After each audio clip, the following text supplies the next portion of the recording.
বর্তমান আমাদের দেশে দেখবেন কোরবানি হয়, কিছু কিছু কোরবানি এমন হয় যে ট্রেডিশনাল হয়ে গেছে, মানে এটা একটা আর্থিক ইবাদত।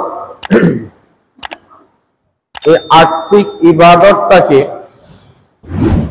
এটাকে মানুষ এমন ভাবে প্রচার করে যে ইবাদতের পরিবর্তে টাকা খরচ করতেছে, গুনাহ হইতেছে। এই জন্য আল্লাহ রাব্বুল আলামিনের নবী মুহাম্মদ রাসূলুল্লাহ সাল্লাল্লাহু আলাইহি ওয়াসাল্লাম ১৫০০ বছর আগে এই কোরবানি কিভাবে দিবে ওনার কাছে আল্লাহ পাক কোরআনের আয়াত নাজিল করে জানিয়ে দিয়েছেন, যেটা তেলাওয়াত করেছি আপনাদের সামনে। সূরা হজের ৩৭ নম্বর আয়াত, যে আল্লাহ রাব্বুল আলামিন বলেন যে তোমরা যে কোরবানি করো, এই কোরবানির গোশত এবং রক্ত এই দুইটার কোনো কিছু আল্লাহর প্রয়োজন নাই। এটা দুনিয়ার মধ্যে থেকে যায়। রক্ত জমিনে খেয়ে ফেলে, আর গোশত এটা তোমাদের খাবারের জন্য ব্যবহার হয়, তোমরা এটা খাও।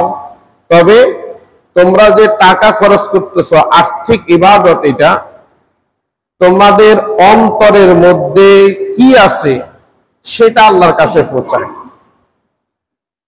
তোমাদের মনের মধ্যে কি আছে, আল্লাহকে সন্তুষ্টি করার জন্য না গোশত খাওয়ার জন্য? আসুন আমরা কিছু প্রশ্নের মাধ্যমে মাসআলা এবং উত্তর কিছুটা আমরা জেনে নিই। কারণ কোরবানি বছরে একবার আসে, বছরে একবারই আমরা দিই। কোরবানি দেওয়ার পরে কিন্তু আর এই কোরবানি কি জিনিস এই নিয়ে আর কোনো কিছু কাটাকাটি করা হয় না, মাসলা মাসাইল দেখা হয় না। কোরবানি যখন এসে যায় তখন আমরা যারা কোরবানি করব, প্রথমত হলো যে যারা কোরবানি দেওয়ার সামর্থ্য রাখবে কারা, যাদের কাছে কোরবানির দিন পর্যন্ত বর্তমানে হিসাব করে দেখা গেল যে সকল খরচ যাওয়ার পর মিনিমাম ৯০,০০০ টাকা যাদের কাছে থাকবে। কয় হাজার টাকা? ৯০,০০০ টাকা।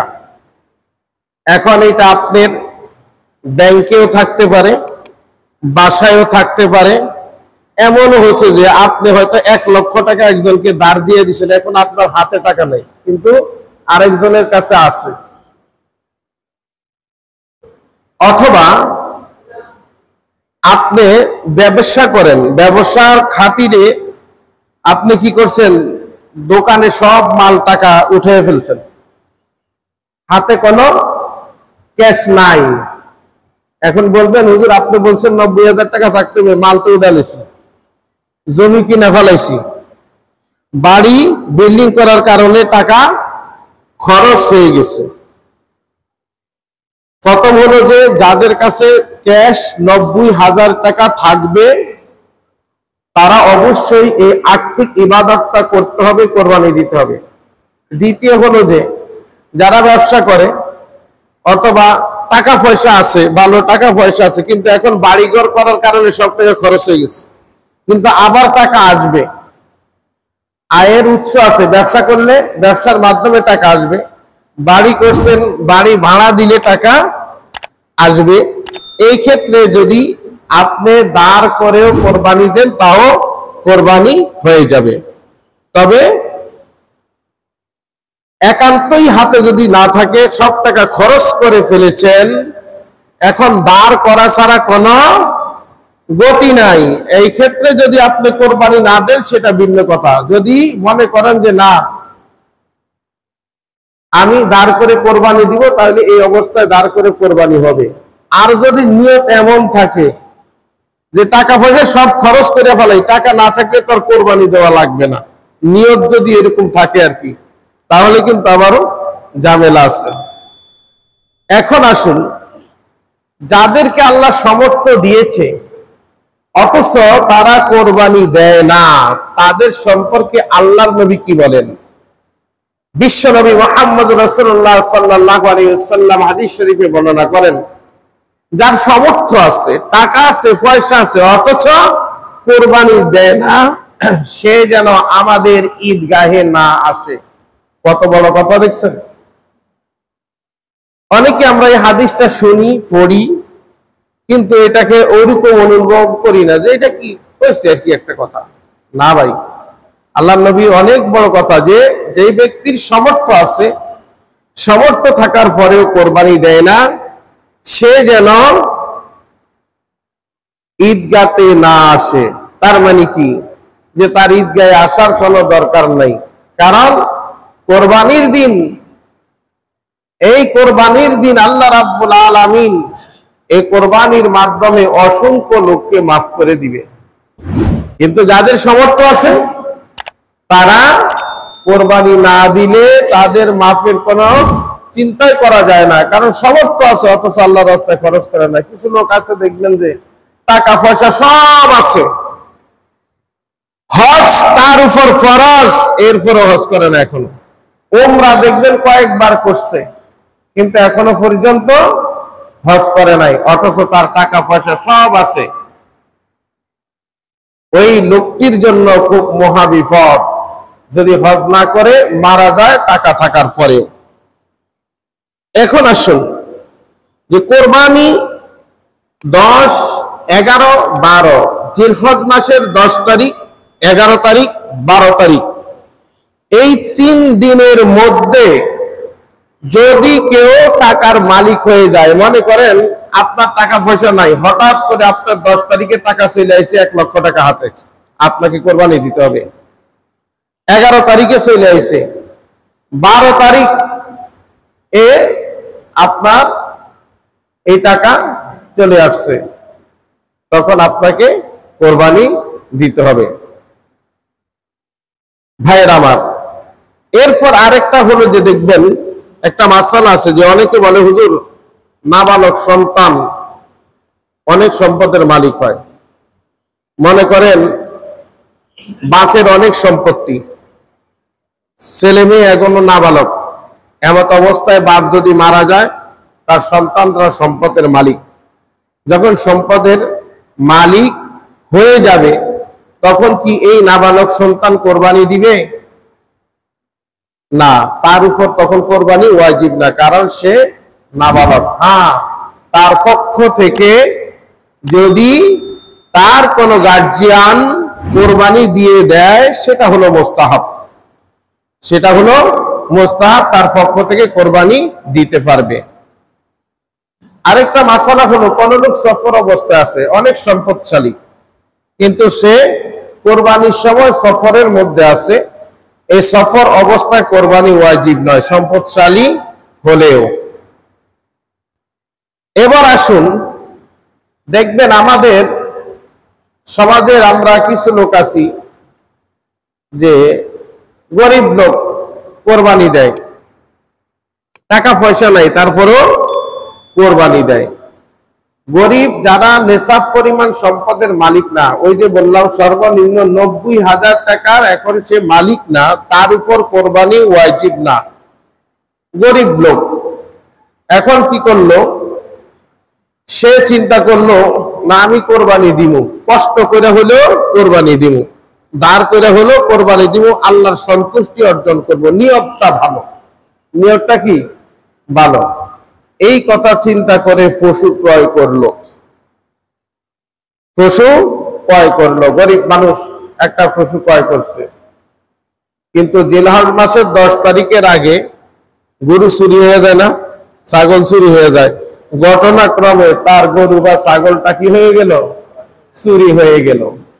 চুরি হয়ে যাওয়ার পর এখন সবাই জানছে সে কোরবানি দিব, এখন সে চিন্তা করতেছে, আমি যদি এখন কোরবানি না দিই তাইলে কেমন, ছেলে মেয়ে বা কি করবে, সবকিছু চিন্তা করে আবারও অনেক কষ্ট করে মনে করেন ধার দেনা করে আরেকটা গরু বা ছাগল বকরি ক্রয় করছে। আগেরটা করছে চুরি হয়ে গেছে বা হারায় গেছে, পরেরটা কখনো কষ্ট করে কিনছে, এখন ঈদের দিন আসছে, ঈদের দিন আসার পর দেখা গেল যে এটা চুরি হয়েছে, চুরিটাও ফেরত পাইছে।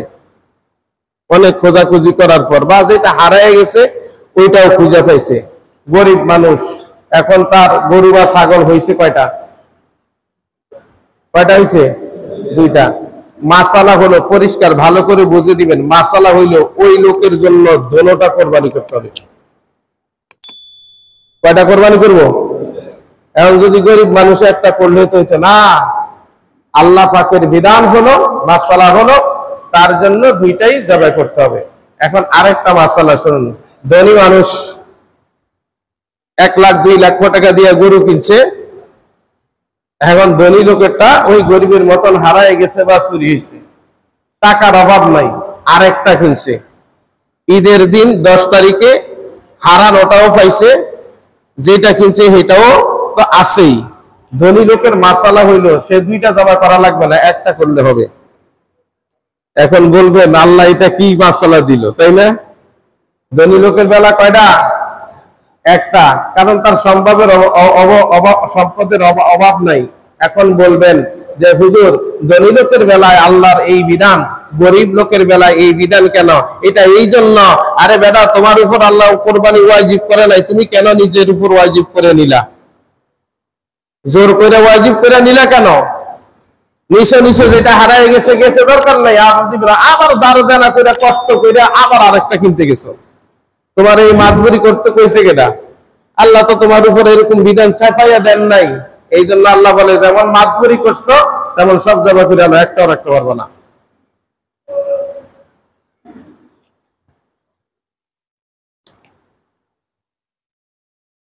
এরপরে আরেকটা জিনিস, আরেকটা মাসালা আমরা মনে রাখবো, অনেকেই অনেক ব্যস্ততার কারণে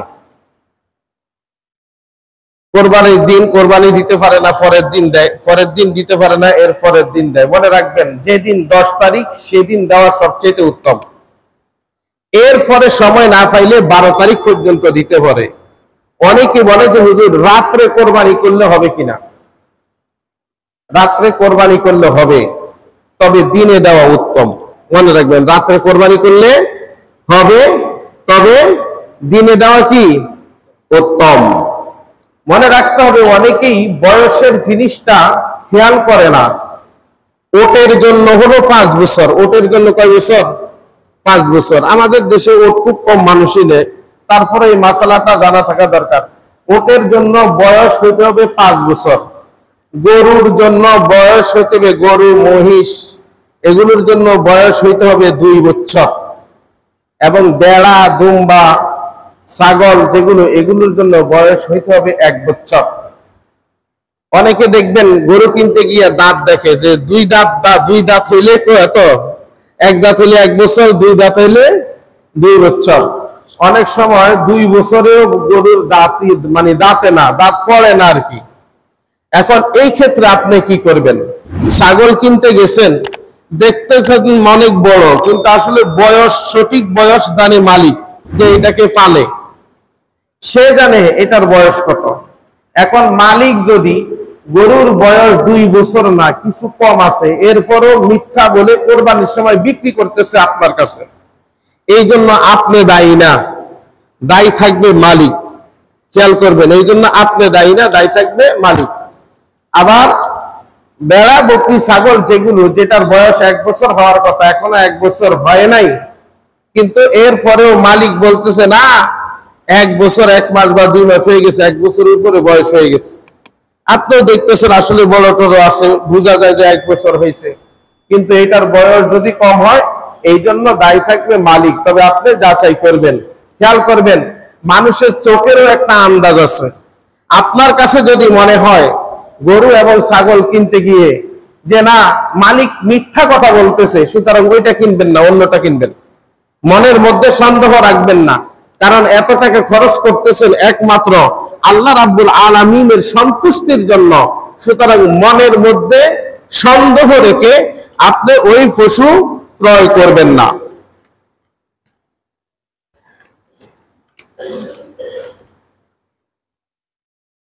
ভাইরা আমার, আরেকটা মাসালা যে আমাদের সমাজের মধ্যে যেটা প্রচলিত, সেটা হলো যে কোরবানি যখন আমরা করি, এই কোরবানির গোশতটাকে আমরা সাধারণত 3 ভাগ করি। 1 ভাগ নিজের জন্য রাখি, 1 ভাগ আত্মীয় স্বজনকে দেই, 1 ভাগ গরিবদেরকে দেই। এটা কিন্তু ভালো, খারাপ না। 3 ভাগ করে এইভাবে দেওয়া ভালো, খারাপ না। তবে এটা করতেই হবে এমন কোন হাদিস বা দলিল নাই, আমার জানা নেই। আপনাদের যদি থাকে তাহলে আমারে দিলে আমি সেটা পরবর্তীতে সংশোধন করে নেব, কিন্তু এটা করাই লাগবে 3 ভাগ। আপনার যদি 51টি পরিবার থাকে, পরিবার পরিজন থাকে, আপনি কোরবানি দিয়েছেন, আপনি কোরবানি দেওয়ার পর আপনার যদি পরিবারে কোরবানির সব গোশত লাগে, সব গোশত আপনি খেতে পারবেন, কোনো অসুবিধা নেই। হ্যাঁ, আত্মীয় স্বজনদেরকে দেওয়া ভালো। আপনি যদি মনে করেন না আমারই সব লাগবে, তবে আমি যদি যে জায়গায় 2 টুকরা সেই জায়গায় 1 টুকরা খাই, তাইলে আর 1 টুকরা তো থাকবে। ওই 1 টুকরা আমি আমার আত্মীয় স্বজনকে দেই, ওই 1 টুকরা আমি এই গরিবদেরকে দেই, এই নিয়তটা থাকলে মনে করতে হবে এটা আপনি আল্লাহর সন্তুষ্টির জন্য করছেন। আর যদি বলে না ফ্যাট ভরে একেবারে ভালো করে আমি খামু, আপনি খাইতে পারেন, কোনো অসুবিধা নেই। অনেকে প্রশ্ন করে হুজুর কোরবানির গোশত তো ফ্রিজে রেখে খাইলে হবে না। না, মাসালা এমন না, জানে নিবেন। আমি আগেই বলছি যে আত্মীয় স্বজনদেরকে দিবেন, গরিবদেরকে দিবেন, এটা হলো উত্তম। আপনি যদি ফ্রিজে রেখে কোরবানির গোশত খান, অসুবিধা নেই, খাইতে পারেন। ফ্রিজে রেখে যদি কোরবানির গোশত খান, খাইতে পারেন। মনে রাখবেন, আমি ফ্রিজের মধ্যে কোরবানির গোশত রাখলাম, আপনি ফ্রিজের মধ্যে কোরবানির গোশত রাখলেন, একজন সায়েলকারী আইছে, বাবা বা বোন একটু গোশত দেন, আপনি বলতেছেন যা দেওয়ার দিয়ে দিছি আর নাই, যা দেওয়ার দিয়ে দিছি আর নাই। খেয়াল করবেন আমার কথাটা, যা দেওয়ার দিয়ে দিছি আর নাই, অথচ আপনার ফ্রিজে কোরবানির গোশত আছে। আপনার ফ্রিজে কোরবানির গোশত আছে, কিন্তু আপনি বলতেছেন যা দেওয়ার দিয়ে দিছি। ওই যে আপনি 3 ভাগ করে 1 ভাগ রাখছেন গরিবের লাইগা, ওই 1 ভাগ দিচ্ছেন, ওই 1 ভাগ দেওয়ার পর আপনি মনে করছেন যে আর বলে না দিলেই চলবে, আপনি 1 টুকরাও না দেন, কিন্তু এমন কথা কেন বলতেছেন যে যা দেওয়ার দিয়ে দিছি আর নাই? নাই নাই কেন? ফ্রিজে তো আছে কোরবানির গোশত। আপনি বলবেন হুজুর এটা তো গরিবের ভাগ না, আত্মীয় স্বজনেরটাও দিয়ে দিছি, গরিবেরটাও দিয়ে দিছি, এখন আমার ভাগেরটা। অনেকে দেখবেন যে যখন বাগায়ও কোরবানি দেয়, দেখবেন অনেকে 2-3 ভাগে একলাই নেয়, 2-3 ভাগে একলাই নেয়। যখন 2-3 ভাগ একলাই নেয়, তখন তার গোশতের পরিমাণও অনেক বেশি। এই সব গোশত তো আর একদিনে সে খেয়ে ফেলে না। এই জন্য যখন সায়েলকারী আসবে, চাবে, তখন তাকে যতটুকু সম্ভব খালি ফিরাই দিবেন না। কোরআনের একটা আয়াত আছে, ওয়া আম্মাস সাইলা ফালা তানহার। আল্লাহ রাব্বুল আলামিন আল্লাহর নবীকে নির্দেশনা দিয়ে বলেছেন, ও নবীজি, কোন সায়েলকারী যদি আপনার কাছে হাত পাতে চায়, সাবধান সাবধান নবী গো, আপনি তাকে ধমক দিবেন না। কোন সায়েলকারী যদি আপনার কাছে হাত পেতে চায়, বাবা ভিক্ষা দেন, 1টা টাকা দেন, 2টা টাকা দেন, কিছু দেন, আপনার কাছে নাই, আপনি তাকে ভদ্র ভাষায় বলবেন, ধমকের সুরে বলা যাবে না। ধমকের সুরে বলার সাথে সাথে মহান আল্লাহ রাব্বুল আলামিন আপনার উপর, আমার উপর রাগান্বিত হয়ে যাবেন। কাল কিয়ামতের দিন আল্লাহ রাব্বুল আলামিন বলবে, আমি তোমার কাছে হাত পাচ্ছিলাম, চাইছিলাম, তুমি ধমক দিয়ে তাড়াই দিয়েছো। বলবে, আল্লাহ তুমি কখন চাইলে আমার কাছে? বলে, কেন? একজন সায়েলকারী গেছে না তোমার কাছে, অথচ তোমার কাছে ছিল, তুমি কিন্তু দাও নাই। ভাইয়েরা আমার, দেখবেন রাস্তাঘাটে যখন আমরা চলতে যাই, কোন লোক যদি আমাদের কাছে হাত পাতে, আপনি দেখবেন হাত পাতলে আমরা লোক দেখলেও বুঝতে পারি যে এই লোকটা কাজ করে খাইতে পারে। এই লোকটার যার একটা পা নাই, বুঝাই যাইতেছে, একটা হাত নাই, বুঝাই যাইতেছে যে এই লোকটা কাজ করে খাওয়ার কোনো সম্ভাবনা নাই। এই ক্ষেত্রে ওই লোকটা যদি, যেই লোকটা বুড়ো হয়ে গেছে, একটা মুরব্বী মানুষ, আপনি দেখতেছেন যে আপনার কাছে চাইতেছে, আপনার কাছে চাইতেছে, আপনি যদি মনে করেন যে না, আপনি বের হয়েছেন, যেই গন্তব্যে যাবেন, গন্তব্য থেকে আসবেন, আসার পরে আপনার পকেটে আরো কিছু না কিছু থাকবে, কারণ আপনার পকেটের অবস্থা, আমার পকেটের অবস্থা আমি বুঝি ভালো, আপনার পকেটের অবস্থা আপনি বুঝেন ভালো। যদি মনে করেন ওইখান থেকে 1টা টাকা 2টা টাকা ওই লোককে দিলে আমার এই যাতায়াতের কোনো সমস্যা হবে না, তাহলে অবশ্যই আপনি তার হাতে যখন আপনার সামনে চলে আসবে তার হাতটা খালি ফিরিয়ে দিবেন না। আল্লাহর নবী মুহাম্মদ রাসূলুল্লাহ সাল্লাল্লাহু আলাইহি ওয়াসাল্লাম বলেন, কোন চাইলকারী কোন লোকের কাছে যখন হাত পাতে, ওই লোকটা যখন আল্লাহর কোরআনের আয়াতকে চিন্তা করে, না না তাকে হাত খালি ফিরিয়ে দেওয়া যাবে না। আজকে যদি তাকে হাতটা আমি খালি ফিরিয়ে দেই, আল্লাহ যদি আমাকে কিয়ামতের দিন খালি ফিরিয়ে দেয়, এই কথা চিন্তা করে যদি তার হাতের মধ্যে একটা টাকাও তুলে দেয়, কাল কঠিন কিয়ামতের দিন আল্লাহ রাব্বুল আলামিন ওই একটা টাকাকে কবুল করে তাকে মাফ করে দিয়ে জান্নাতের ফয়সালা করে দিবেন। আমরা বুঝি না যে কোন সময় কোন দানটা কবুল হয়। এমনও হতে পারে রাস্তা দিয়ে যাইতেছেন, লেখা হয়ে গেছে আজকে রাস্তার মধ্যে রোড অ্যাক্সিডেন্ট হবে, আপনার মৃত্যু হয়ে যাবে, কিন্তু গাড়িতে উঠার আগে গাড়ির ওঠার পরে যখন কোন চাইলকারী আপনার কাছে চাইলো 5টা টাকা 10টা টাকা, আপনার তার হাতের মধ্যে তুলে দিলেন। বিশ্বনবী বলেন, কোন লোক যদি কারো কাছে চায় হাত পাতে আর দান করে, আল্লাহ পাক মহা বিপদ থেকে তাকে হেফাজত করে। বলেন তো মরণটা বিপদ না? মরণটা কত বড় বিপদ। যেই পরিবারের কর্তা মারা যায়, অর্থাৎ পরিবারের যে একমাত্র উপার্জন করার লোক, সে যদি মারা যায়, পরিবার বুঝে তার স্বামী হারাইয়া সংসারের কি জিনিস চলে গেল, সন্তানরা বুঝে তার বাবা চলে গেল, এখন তাদের অবস্থা কি হবে? ওই দানের বিনিময়ে আল্লাহ রাব্বুল আলামিন তাকে ওই মহা বিপদ রোড অ্যাক্সিডেন্ট থেকে হেফাজত করেন। হওয়ার কথা ছিল, হয়তো অ্যাক্সিডেন্ট হয়েছে, কিন্তু তার যত ক্ষতি হওয়ার কথা ছিল ওই দানের কারণে তার ততটুকু ক্ষতি হয় নাই। দেখেন না, মাঝে মাঝে অ্যাক্সিডেন্ট হয়, পাশের লোক মারা যায়, লগেরটাও কিন্তু আল্লাহ পাক তাকে হেফাজত করে রাখে। অনেক সময় যারা সোশ্যাল মিডিয়ার মধ্যে দেখেন যে একই পরিবারের কয়েকজন এক লগে চলে গেছে, আবার 4জন 5জন একসাথে চলে গেছে, একজন কোন রকম বেঁচে গেছে। এটা আল্লাহ পাক তাকে হেফাজত করছেন বিদায় বাঁচছেন।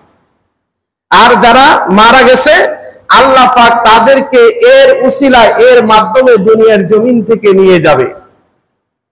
এটা আমি আপনি কল্পনাও করতে পারবো না যে আমার মরণ কেমন হবে, আপনার মরণ কেমন হবে, কোথায় হবে, কিভাবে হবে, জানে কে? আল্লাহ। এই জন্য মহা বিপদ থেকে উদ্ধার হওয়ার জন্য এই দান খয়রাত গুলো, এই যে কোরবানির গোশত গুলো মানুষদেরকে দিয়ে খাওয়া, এটা অনেক সওয়াবের কাজ, অনেক ফজিলতের কাজ। যেটা বললাম, আপনার যদি মনে হয় আপনার পুরা গোশতটাই লাগবে, এক বেলা রানলে আপনারা পরিবারের কোন রকম খাইতে পারবেন, সব খেয়ে ফেলেন, কোনো অসুবিধা নাই। হ্যাঁ, সেখান থেকে যদি আপনি কিছু একটু আল্লাহর রাস্তায় দেন, তাহলে দেখবেন যে আল্লাহ রাব্বুল আলামিন আপনার কামাই রুজিতে আরো বরকত দিবে। এমন বরকত দিবে, এই বছর দিচ্ছেন দেখবেন ছাগল, আগামী বছর দিবেন দেখবেন গরু, এরপরে দেখবেন আপনার এই সম্পদের মধ্যে এমন বরকত আল্লাহ দিতে থাকবে, পরবর্তীতে 2টা দিতে পারবেন। আমরা তো দেখা যায় যে এখন এটা কিন্তু করি না।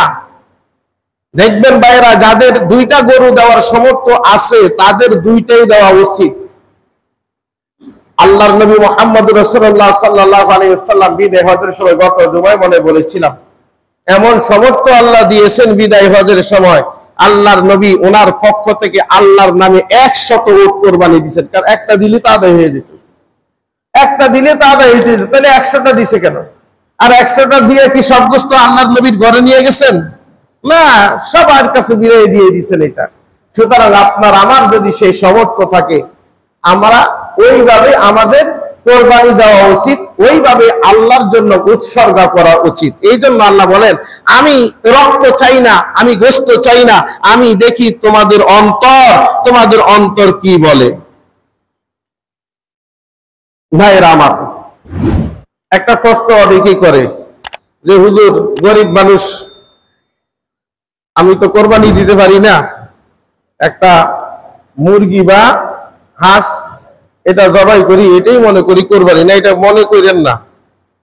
তবে অনেকে মনে করে কোরবানির দিন হাঁস মুরগি জবাই করা যাবে না, এই মাসালাটা ভুল। কোরবানির দিনও হাঁস মুরগি জবাই করা যাবে, মনে থাকবে তো। হাঁস মুরগি জবাই করে খাইতে পারবেন, খালি কোরবানি হোক, কোরবানি দিতেছি এই নিয়তটা করেন না, কারণ হাঁস মুরগি দিয়ে কোরবানি হয় না।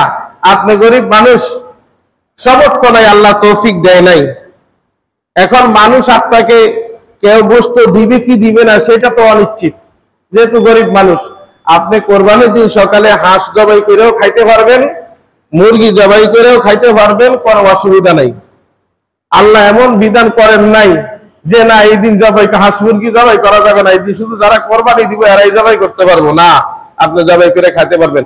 অনেকে এইটা ভয়ে জবাই করে না, মাসলা জিজ্ঞেস করে হুজুরদের কাছে, হুজুর এই যে কোরবানির দিন মুরগি জবাই করা, হাঁস জবাই করা, এটা কি জায়েজ আছে কিনা? তাইলে মাসালা হলো জবাই করা যাবে এবং খাওয়াও যাবে। ভাইরা আমার, এরপর আসুন, যেহেতু এই সপ্তাহে আমাদের এই কি জানি কয় চাঁদ উঠে যাবে, 9 জিলহজ ফজরের নামাজ থেকে 23 ওয়াক্ত নামাজে আমাদের একটা তাকবীর পড়তে হবে। তাকবীরটা পড়া হলো ওয়াজিব, একবার পড়া ওয়াজিব। একবার পড়া কি ওয়াজিব? প্রত্যেক ফরজ নামাজের সালাম ফেরানোর সাথে সাথে 9 জিলহজ যেদিন হবে ওই দিন থেকে। এখন দেখা গেল যে ইমাম সাহেব সালাম ফিরেছে, মনে নাও থাকতে পারে। আমরা যেমন নামাজ পড়লে ভুল হয়, ইমাম সাহেব নামাজ পড়ার সময় ভুল হয় কি হয় না? স্বাভাবিক, এটা হয়। তো ইমাম সাহেব সালাম ফিরেছে, এখন ইমাম সাহেব আর তাকবীর বলতেছে না। আপনাদের মুসল্লিদের মধ্য থেকে যার মনে হবে উনি জোরে জোরে বলবেন। আপনি যখন জোরে বলবেন তখন কিন্তু সবার মনে হয়ে যাবে না তাকবীর বলতে হবে। এটা বাসায় মা বোনদেরকেও বলে দিবেন।